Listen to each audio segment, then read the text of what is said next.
Salamat Kuya Kim. Samantala mga kaibigan, bago po nangyari ang malagim na pagsabog sa EDSA Buendia kanina, tahimik na ginunita ni Pangulong Noynoy Aquino at ng kanyang mga kapatid ang ika-78 kaarawan ng kanilang namayapang inang si dating Pangulong Cory Aquino. Nagpapatrol, Niña Corpus. Time out muna ang Pangulo sa Malacanang para gunitain ang kaarawan ng inang si dating Pangulong Cory Aquino. Imbes na presidential car, gamit niya ang puting Lexus SUV nang dumating sa St. Joseph's Convent ng mga Pink Sisters sa New Manila, Quezon City para sa isang espesyal na misa para sa ina. Naroon din ang kanyang mga kapatid, puwera si Chris na nasa bakasyon. Pribado ang misa at pinagbawalan ang media coverage.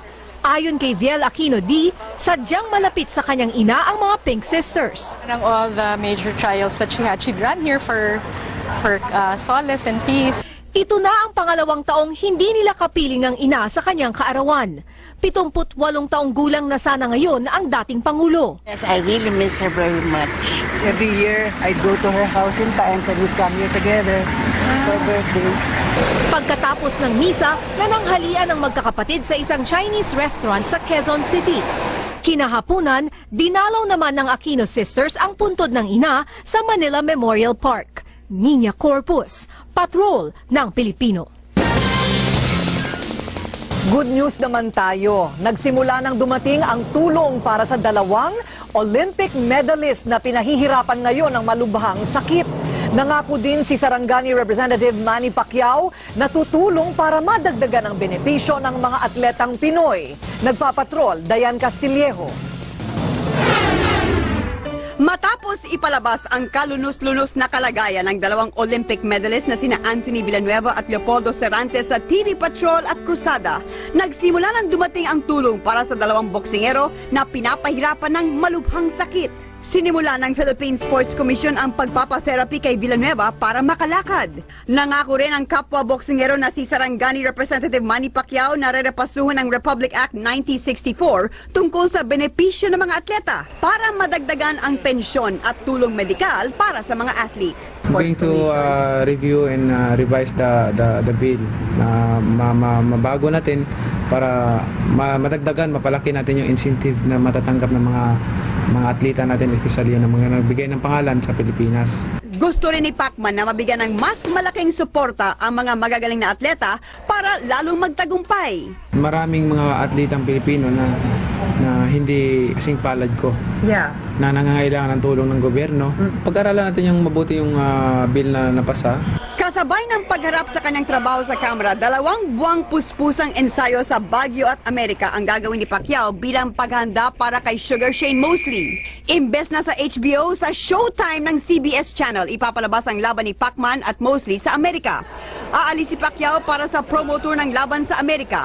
Dadaan sila sa Washington, D.C. kung saan posibleng magkausap sina Pacman at President Barack Obama. Diane Castillejo, Patrol ng Pilipino.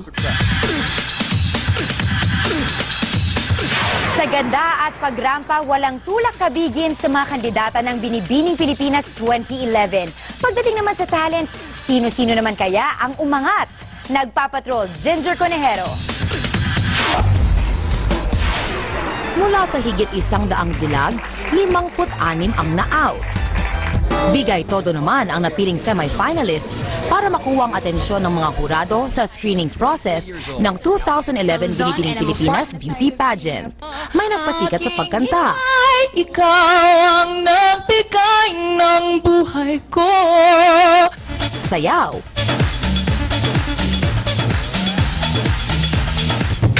At pag-beatbox.